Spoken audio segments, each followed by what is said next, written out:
1 year ago today, I uploaded a video to YouTube about the difference between the UK, Great Britain, and England. At the time of the upload, I'd been living in London for about 8 years, and while I understood the basics of this foreign land, I still had questions niggling at the back of my mind about all the other little pieces, such as the Isle of Man and Jersey and Guernsey, who weren't exactly part of the UK but were still somehow British. One day, while buying cream for my wife's coffee, I was confronted with this: Jersey cows, and could no longer contain my irritation and my own ignorance. What are you Jersey cows, I wondered, and why is the Union Jack on here if you're not part of the UK? I went home to sort this out for once and all, and what I expected would take 10 minutes, but as so often is the case when your starting point is the Wikipedia, ended up becoming a research project involving dozens of hours.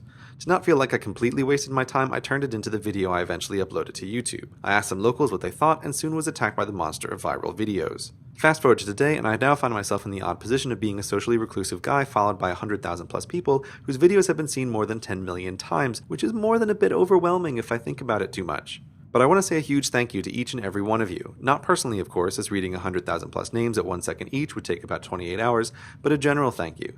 Thank you so much for subscribing and watching and sharing my videos. I also want to thank some YouTubers who've helped me along the way, including Minute Physics and the Vlog Brothers and Phil DeFranco, who in a single week tripled my subscribers, and in particular I want to thank Michael from Vsauce, who was nice enough to meet up with me in the physical world at the London Googleplex, which, getting to see the inside of, made me feel 20% cooler, where he encouraged me to make videos on a more regular schedule. You, dear viewer, may know one or more of these guys, but please subscribe to them all and encourage YouTube cross-pollination.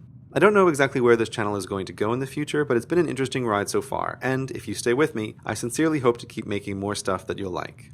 Thanks again to all 100,000 of you.